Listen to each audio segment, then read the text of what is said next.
From the macabre minds of Laughing Devil Production comes another story from the Nightshade Diary. You know what that means. Check under the bed and make sure no one or nothing is there. Is the closet door securely shut? Then leave your disbelief behind, amp up your imagination, and hang on tight for another ride into terror and mystery. And like all good horror stories, just imagine it's a dark and stormy night.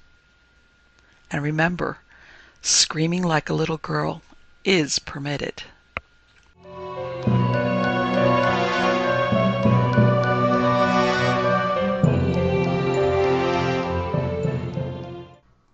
The Opener of the Way by Robert Bloch.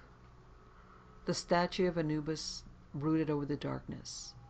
Its blind eyes had basked in the blackness for unnumbered centuries, and the dust of ages had settled upon its stony brow. The damp air of the pit had caused its canine features to crumble, but the stone lips of the image still were curled in a snarling grin of cryptic mirth. It was almost as if the idol were alive, as if it had seen the shadowed centuries slip by, and with them the glory of Egypt and the old gods. Then indeed would it have reason to grin at the thought of ancient pomp and vain and vanished splendor. But the statue of Anubis, opener of the way, jackal-headed god of Carmenter, was not alive, and those that had bowed in worship were long dead. Death was everywhere. It haunted the shadowy tunnel where the idol stood, hidden away in the mummy cases and biting amidst the very dust of the stone floor. Death and darkness. Darkness undispelled by light these 3,000 years. Today, however, light came. It was heralded by a grating clang as the iron door at the further end of the passageway swung open on its rusted hinges, swung open for the first time in 30 centuries. Through the opening came the strange illumination of a torch and the sudden sound of voices. There was something indescribably eerie about the event. For 3,000 years no light has shone in these black and buried vaults. For 3,000 years no feet had disturbed the dusty carpet of their floors. For 3,000 years no voice had sent its sound through the ancient air. The last light had come from a sacred torch in the hand of a priest of Bast. The last feet to violate the dust had been encased in Egyptian sandals. The last voice had spoken a prayer in the language of the Upper Nile. And now an electric torch flooded the scene with sudden light. Booted feet stamped noiselessly across the floor, and an English voice gave vent to fervent profanity. In the torchlight, the bearer of the illumination was revealed. He was a tall, thin man, with a face as wrinkled as papyrus parchment he clutched nervously in his left hand. His white hair, sunken eyes, and yellowed skin gave him the aspect of an old man, but the smile upon his thin lips was full of the triumph of youth. Close behind him crowded another, a younger replica of the first. It was he who had sworn. "For the love of God, Father, we've made it." "Yes, my boy, so we have. Look! There's the statue, just as the map showed it." The two men stepped softly in the dust-strewn passage and halted directly in front of the idol. Sir Ronald Barton, the bearer of the light, held it aloft to inspect the figure of the god more closely. Peter Barton stood at his side, eyes following his father's gaze. For a long moment the invaders scrutinized the guardian of the tomb they had violated. It was a strange moment there in the underground burrow, a moment that spanned eternity as the old confronted the new. If the idol had been given the gift of sight, it might have contrasted these white-skinned, smartly accoutred intruders with the masked and dusky priest of olden days. But Anubis could not see. The god merely grinned in chimeric glee, with stone teeth bared in a centuried smile. But the two men gazed up at the eidolon in astonishment and awe. The colossal figure of the jackal god dominated the dim passage, and its weathered form still held the vestiges of imposing grandeur and inexplicable menace. The sudden influx of outer air from the open door had swept the idol's body free of dust, and the intruder scrutinized its gleaming form with a certain vague unease. 12 feet tall was Anubis, a man-like figure with the dog face of a jackal upon massive shoulders. The arms of the statue were held forth in an attitude of warning, as if endeavoring to repel the passage of outsiders. This was peculiar, for to all intents and purposes, the guardian figure had nothing behind it but a narrow niche in the wall. There was an air of evil suggestion about the god, however, a hint of bestial humanity in its body, which seemed to have a secret sentient life. The knowing smile on the carven countenance seemed cynically alive. The eyes, though stony, held a strange and disturbing awareness. It was as though the statue were alive, or rather, as though it were merely a stone cloak that harbored life. The two explorers sensed this without speaking, and for a long minute they contemplated the opener of the way uneasily. Then, with a sudden start, the older man resumed his customary briskness of manner.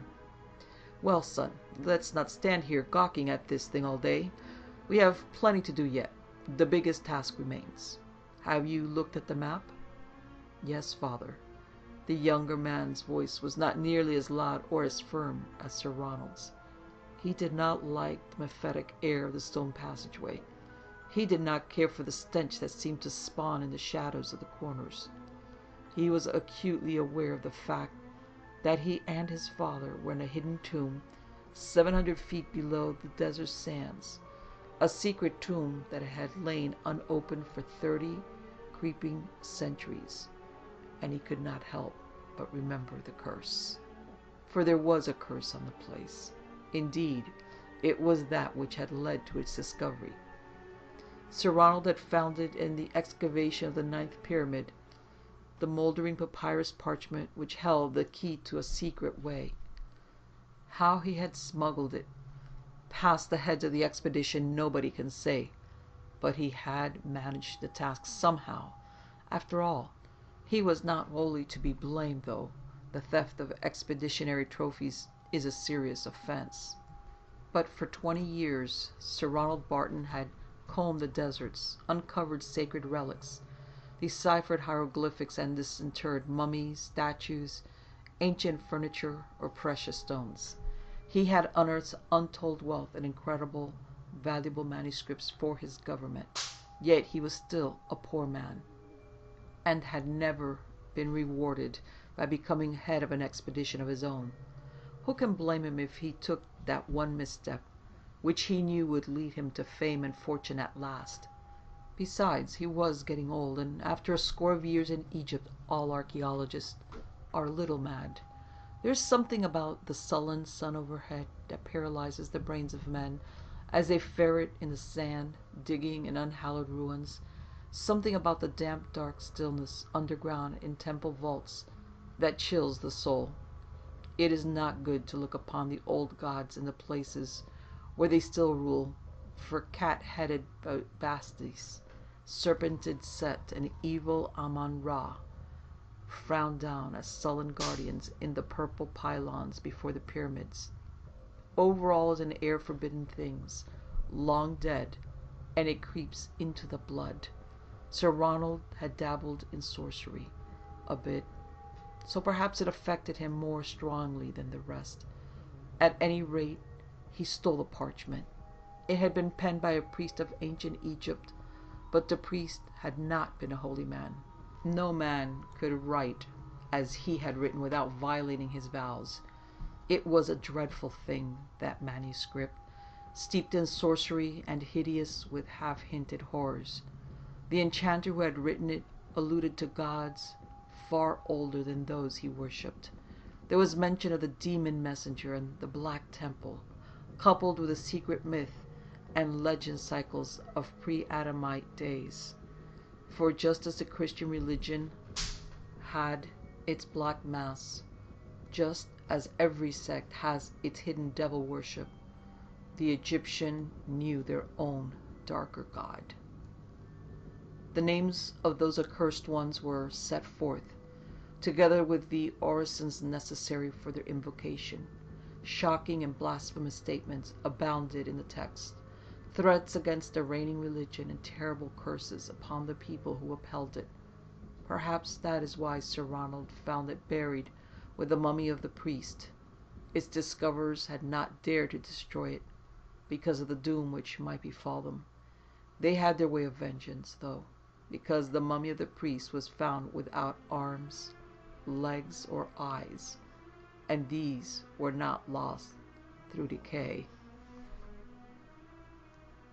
Sir Ronald, though he found the above-mentioned portions of the parchment intensely interesting, was much more impressed by the last page. It was here that the sacrilegious one told of the tomb of his master, who ruled the dark cult of the day. There was a map, a chart, and certain directions. These had not been written in Egyptian, but in the cuneiform chirography of Chaldea. Doubtless that is why the old avenging priests had not sought out the spot for themselves to destroy it. They were probably unfamiliar with the language, unless they were kept away by fear of the curse. Peter Barton still remembered that night in Cairo, when he and his father had first read it in translation. He recalled the avid gleam in Sir Ronald's glittering eyes, the tremulous depth in his guttural voice. "And as the maps direct, there you shall find the tomb of the master, who lies with his acolytes and all his treasure." Sir Ronald's voice nearly broke with the excitement as he pronounced the last word. "And at the entrance, upon the night that the dog star is ascendant, you must give up 3 jackals upon an altar in sacrifice, and with the blood bestrew the sands about the opening. Then the bats shall descend, that they may have feasting, and carry their glad tidings of blood to Father Set in the underworld." "Superstitious rigmarole," young Peter had exclaimed. "Don't scoff, son," Sir Ronald advised. "I could give you reasons for what it says above, and make you understand, but I am afraid that the truth would disturb you unnecessarily." Peter had stayed silent while his father read on. "Upon descending into the outer passage, you will find the door set with the symbol of the master who waits within. Grasp the symbol by the 7th tongue in the 7th head, and with a knife remove it. Then shall the barrier give way, and the gate to the tomb be yours. 30 are the steps along the inner passage, and there stands the statue of Anubis, opener of the way." "Anubis? But isn't he a regular Egyptian deity, a recognized one?" Peter broke in. His father answered from the manuscript itself. "For Lord Anubis holds the keys to life and death. He guards cryptic Narrator, and none shall pass the veil without consent. Some there are who deem the jackal god to be a friend of those who rule, but he is not. Anubis stands in shadows, for he is the keeper of mysteries. In olden days, for which there is no number, it is written that Lord Anubis revealed himself to men, and he who then was master fashioned the first image of the god in his true likeness. Such is the image that you will find at the end of the inner passageway, the first true image of the opener of the way." "Astounding," Peter had muttered. "Think what it means if this is true. Imagine finding the original statue of the god." His father merely smiled, a trifle wanly, Peter thought. "There are ways in which the first image differs from the rest," said the manuscript. "These ways are not good for men to know. So the first likeness was hidden by the masters through the ages and worshipped according to its demands. But now that our enemies, may their souls and vitals rot, have dared profane the rites, the master saw fit to hide the image and bury it with him when he died." Sir Ronald's voice quivered as he read the next few lines. "But Anubis does not stand at the head of the inner passage. For this reason alone, he is truly called the opener of the way, and without his help none may pass to the tomb within." Here the older man stopped completely for a long moment. "What's the matter?" inquired Peter impatiently. "I suppose there's another silly ritual involving the statue of the god, right?" His father did not answer, but read on to himself silently. Peter noticed that Sir Ronald's hands trembled as he held the parchment, and when the older man looked up at last, his face was very pale. "Yes, my boy," he replied huskily. "That's what it is. Another silly ritual. But no need to bother about it until we get to the place itself." "You mean to go there? Discover the spot?" asked the young man eagerly. "I must go there." Sir Ronald's tone was constrained. He glanced again at the last portion of the parchment. "But beware, for those who do not believe shall die. Pass Lord Anubis though they may, still he shall know, and not permit of their return unto the world of men. For the eidolon of Anubis is a very strange one indeed, and holds a secret soul." The old archaeologist blurted out these last words very quickly, and immediately folded up the parchment again. After that he had deliberately turned the talk to practical affairs, as if seeking to forget what he had read. The next weeks were spent in preparation for the trip to the south, and Sir Ronald seemed to avoid his son except when it was necessary to converse with him on matters pertaining directly to the expeditionary affairs. But Peter had not forgotten.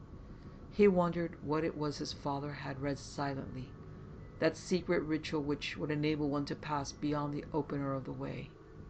Why had his father blanched and trembled, then quickly changed the subject to saner things?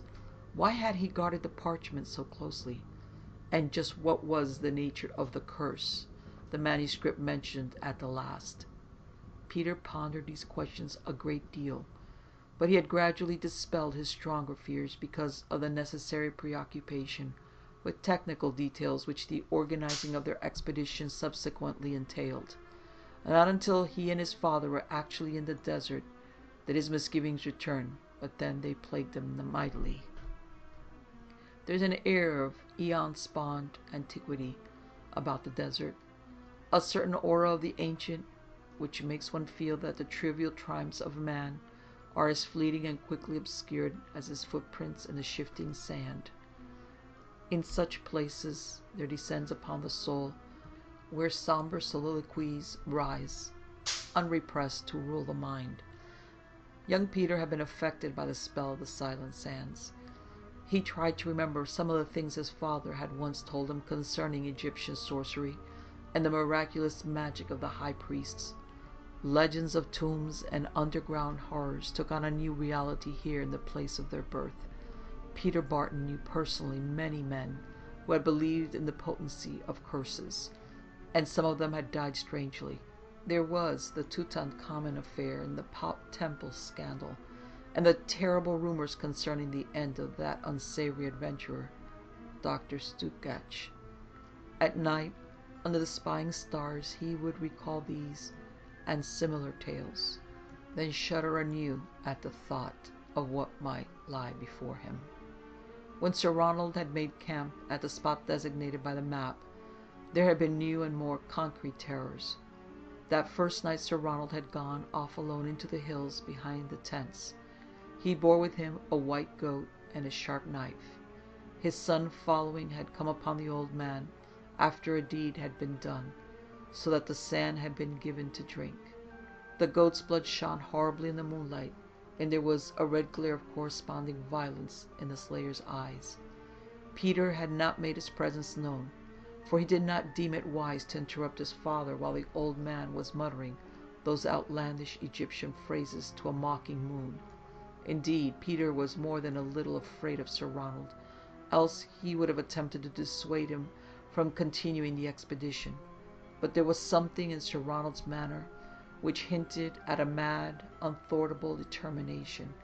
It was that which made Peter keep silent, that which held him from bluntly asking his father the true details about the parchment's mysterious curse. The day after the peculiar incident in the Midnight Hills, Sir Ronald after consulting certain zodiacal charts, announced that the digging would start. Carefully, eyes on the map, he measured his paces to an exact spot in the sands, and ordered the men to work. By sundown, a 10-foot shaft yawned like a great wound in the earth, and excited natives proclaimed the presence of a door beneath. Sir Ronald rewarded them with spirit sufficient to plunge them all into a comatose slumber long before midnight. Then he opened the crates where the jackals were kept. Peter assisted him in this task, but reluctantly. For Peter, remembering the instructions in the parchment, knew why his father had taken the 3 beasts along, knew why he had withheld digging until a night when Canis was ascended, realized too that the laborious sleep of the men was by no means accidental. The manuscript specified that the blood of 3 jackals should be spilled in accordance with the old rites of propitiation. So Sir Ronald took the creatures over to a spot among the stones before the excavation, and Peter watched silently from afar. He saw a gleaming blade rise and descend thrice in the mad moonlight, heard 3 keening cries well out in the desert air, and the wind bore its scented baptism of blood. Then with uncanny swiftness there came a rustling from above, and the moon was blotted out by a brood of bats. Their beating wings coursed cloud-like over its phosphorescent face, and with eager squeaking the charnel swarm descended to batten on the bloodied bodies of the beast. That terrible scurrying and tittering, coupled with a gust of ghoulish stench, made Peter reel with uncontrollable nausea.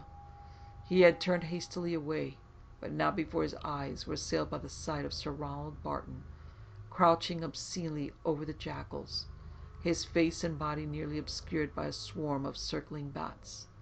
On his face there was a hideous smile, and with his knife he was digging chunks of raw flesh from the carcasses beneath him, chunks of raw flesh which he held in outstretched hands, feeding the scavenger bats as they flew. And when he bent and nuzzled at one of the bodies with his own teeth, Peter ran sobbing to his tent, only to spend the rest of the night in torpid dreams. The next morning he noticed that his father's lips were naturally red. That day they had descended to the outer door. Neither Peter nor his father spoke of what had occurred the previous night, and the men ascribed their sleep to the spirits alone. Evidently Sir Ronald had disposed of the fleshy remnants and bones of his victims before retiring, for there was now naught visible around the stones of the opening, and the terrible clinging odor of decay might very well be ascribed to the noisome emanations of the pit below. By this time Peter, whose nerves were near the breaking point, was too much afraid of his father to demur when ordered to descend to the floor of the excavation. Undoubtedly, the elder man was in the grip of a severe aberration, but Peter, who really loved his father, thought it advisable not to provoke him by refusing to obey. He did not like the idea of going down into that chasm, for the seeping smell was distressingly repulsive, but the stench below was 1,000 times more bearable than the sight of the dark door through which it had slithered. This evidently was the door to the outer passageway that the manuscript had mentioned. All at once Peter knew what was meant by the allusion to the 7th tongue in the 7th head, and wished that the meaning had remained forever obscured from his brains. For the door was set with a silver symbol, framed in the familiar ideography of Egyptological lore. This central symbol consisted of the heads of the 7 principal Egyptian gods: Osiris, Isis, Ra, Bas, Thoth, Set, and Anubis. But the horror lay in the fact that all 7 heads protruded from a common body, and it was not the body of any god heretofore known in myth. It was not anthropomorphic, that figure.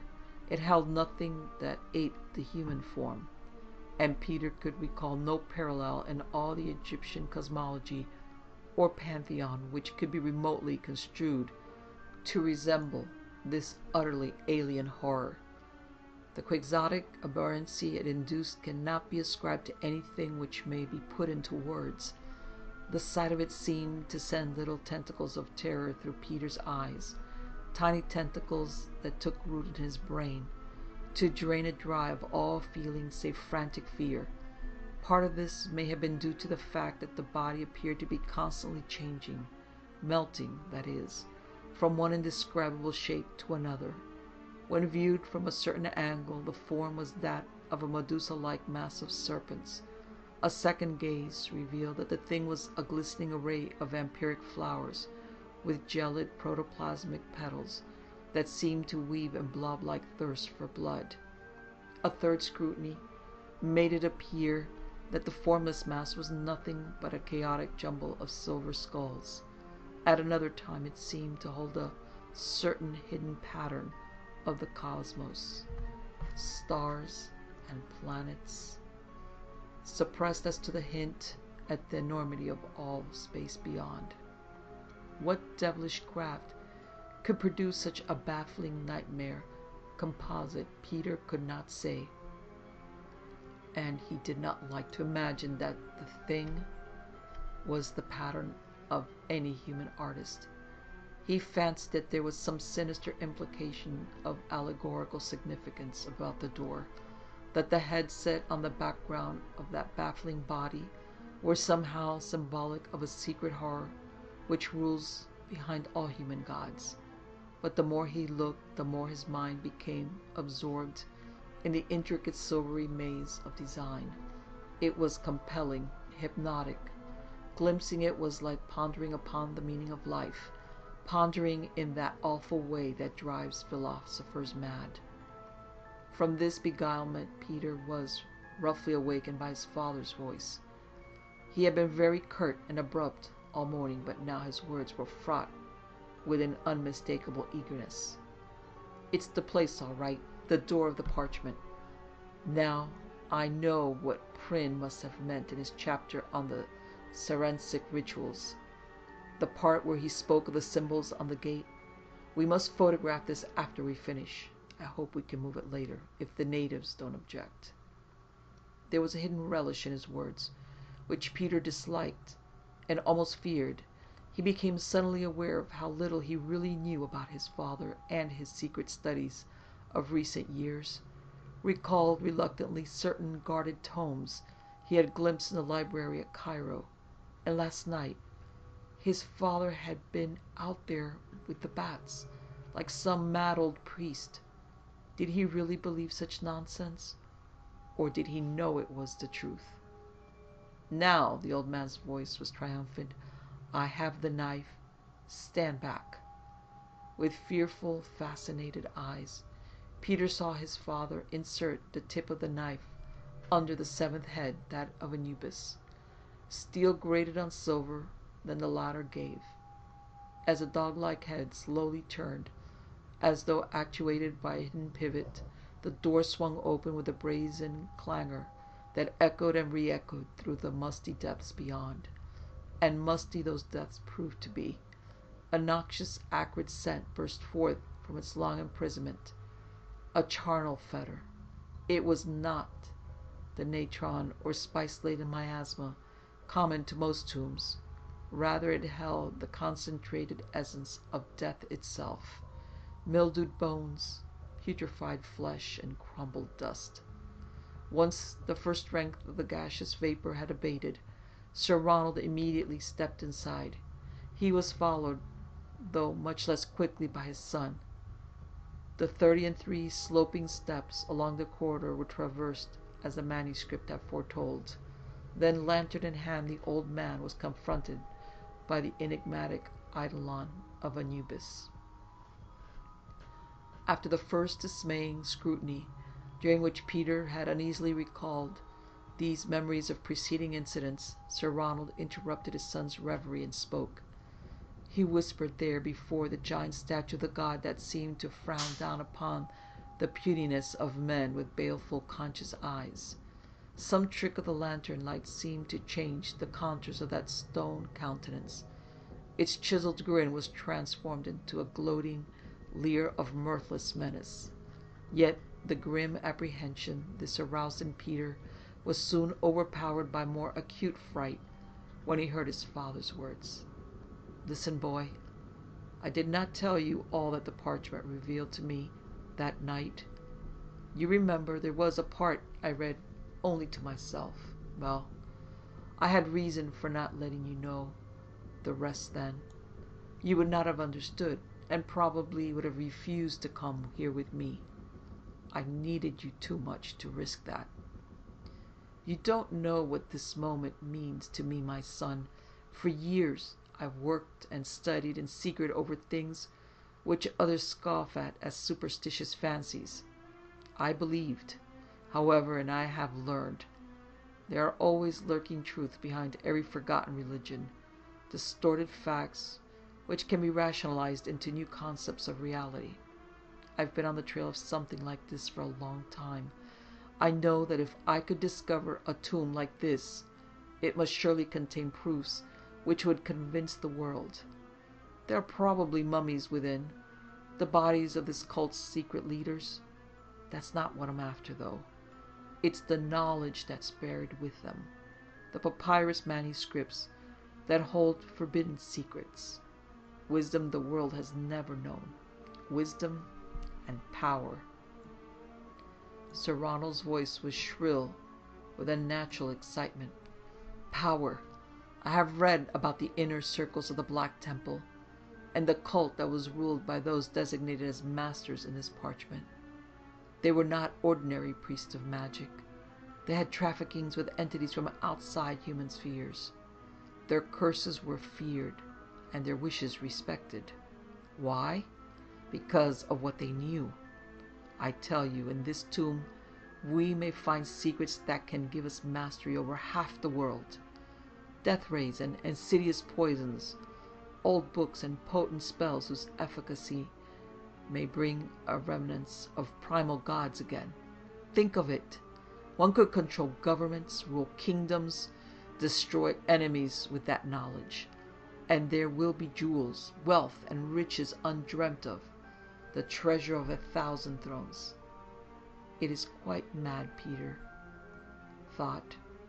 For a moment, he entertained a frantic impulse to turn and run back through the corridor. He wanted to see the sanity of a sun overhead and feel a breath of air on his brow that was not thus polluted by dead centuries. But the old man grasped him by the shoulders as he mumbled on, and Peter was forced to remain. "You don't understand. I see. Perhaps it's for the best, but no matter. I know what I'm about. You will too after I do what is necessary. I must tell you now what the parchment said, that portion of it which I did not read aloud. Some inner instinct screamed silent warnings in Peter's brain. He must get away. He must. But his father's grip was firm, though his voice trembled. The part I refer to is that which tells one how to get past this statue and into the tomb itself. No, nothing can be discovered by looking at the thing. There's no secret passage behind it, no levers concealed in the body of the god. The master and his acolytes were cleverer than that. Mechanical means are of no avail. There's only one way to enter into the tomb beyond, and that is through the body of the god itself." Peter gazed again into the mask-like countenance of Anubis. The jackal face was contorted in cunning comprehension. Or was it only a trick of the light? His father hurried on. "That sounds queer, but it's the truth. You remember what the parchment said about this statue being the first one, different from the rest? How it emphasized the fact that Anubis is the opener of the way, and hinted at its secret soul? Well, the next lines explain that. It seems that the figure can turn upon a pivot and open a space behind it into the tomb, but only when the idol is animated by a human consciousness." They were all mad, Peter knew. He, his father, the old priest, and the statue itself, all insane entities in a world of chaos. That means only one thing. I must hypnotize myself by gazing at the god. Hypnotize myself until my soul enters its body and opens the way beyond. Peter's blood was frozen ice in his veins. It's not so bizarre a conception as that. The yogis believe that in their trances they incarnate themselves with the Godhead. The self-hypnotic state is a religious manifestation among all races, and mesmerism is a scientific truth, a truth known and practiced thousands of years before psychology was postulated as an organized study. These priests evidently knew the principle, so that is why I must do. Hypnotize myself so that my soul or consciousness enters the image. Then I shall be able to open the tomb behind. But the curse, Peter muttered, finding his voice at last. You know what it says about a curse on unbelievers? Something about Lord Anubis being a guardian as well as an opener of the way. What about that? Sheer humbug. Sir Ronald's tone was fanatically firm. That was merely inserted to frighten off tomb looters. At any rate, I must risk it. All you need do is wait. Once I pass into a trance, the statue will move, and the passage beyond will be disclosed. Enter it immediately, then give my body a good shake to break the coma, and I'll be all right again. There was in his father's words an authority which could not be denied, so Peter held the lantern aloft and allowed its beams to play over the face of Anubis. He stood in silence while his father focused his gaze upon the jackal eyes, those stony, staring eyes that had so disturbed them with hints of a secret life. It was a terrible tableau. The two men, the 12-foot god, confronting each other in a black vault beneath the earth. Sir Ronald's lips moved in fragments of ancient Egyptian prayers. His eyes were fixed upon a nimbus of light that had settled about the canine forehead. Gradually his stare became glassy. Negation ceased, and the pupils glowed with a peculiar fire. The man's body sagged visibly, as if it were being vampirically drained of all life. Then, to Peter's horror, a pallor overspread his father's face, and he sank down silently upon the stone floor. But his eyes never left those of the idol. Peter's left arm, which held the lantern aloft, was seized with a spasmodic convulsion of utter fright. Minutes sped away in silence. Time has no meaning in a place of death. Peter could not think. He had seen his father practice self-hypnosis before with mirrors and lights. He knew it was perfectly harmless in the hands of a skilled adept. But this was different. Could he enter the body of an Egyptian god? And if he did, what of the curse? These two questions reverberated like tiny voices somewhere in his being, but they were engulfed by overpowering fear. This fear rose to a mad crescendo as Peter saw the change occur. All at once his father's eyes flickered like dying fires, and consciousness went out. But the eyes of the god, the eyes of Anubis, were no longer stone. The Cyclopean statue was alive. His father had been right. He had done it. Hypnotized his consciousness into the body of the idol. Peter gasped as a sudden thought slithered into his brain. If his father's theory had been correct so far, then what about the rest? He had said that once inside the figure, his soul would direct it to open the way, but nothing was happening. What was wrong? In panic, Peter bent down and examined the body of his father. It was limp, cold, and lifeless. Sir Ronald was dead. Unbidden, Peter remembered the parchment's cryptic warnings. Those who do not believe shall die. Pass Lord Anubis though they may, still he shall know and not permit of their return unto the world of men. For the eidolon of Anubis is strange indeed and holds a secret soul. A secret soul? Peter, terror throbbing in his temples, raised the lantern aloft and looked once more into the god's face. Again he saw that the stony, snarling mask of Anubis held living eyes. They glittered bestially, knowingly, evilly, and Peter, seeing them, went berserk. He could not think. All he knew was that his father was dead, and this statue had somehow killed him and come alive. Sir Peter Barton suddenly rushed forward, screaming hoarsely, and began to beat upon the stone idol with futile fists. His bleeding, lacerated knuckles clawed at the cold legs. But Anubis did not stir, yet his eyes still held their awful life. The man cursed in sheer delirium, babbling in a tortured voice as he started to climb up to that mocking face. He must know what lay behind that gaze, see the thing and destroy its unnatural life. As he climbed, he sobbed his father's name in agony. How long it took him to reach the top, he never knew. The last minutes were merely a red blur of nightmare frenzy. When he recovered his senses, he was clinging precariously to the statue's neck. His feet braced on the belly of the image, and he was still staring into those dreadful, living eyes. But even as he gazed, the whole face was twisting into a sudden ghastly life. The lips drew back into a cavern of cackling mirth, and the fangs of Anubis were bared in terrible, avid lust. The arms of the god crushed him in a stone embrace. The claw-like fingers tightened about his quivering, constricted throat. The gaping muzzle ravened as stone teeth sank jackal-like into his neck. Thus he met his doom, but it was a welcome doom after that final moment of revelation. The natives found Peter's bloodless body lying crushed and crumpled at the idol's feet, lying before the statue of Anubis like a sacrifice of olden days. His father was beside him, and he too was dead. They did not linger there in the forbidden, forgotten fastness of that ancient crypt, nor attempt to enter into the tomb behind. Instead, they reclosed the doors and returned home. There they said that the old and young Effendi had killed themselves, and that it is not surprising. There were not really no other indications for them to go by.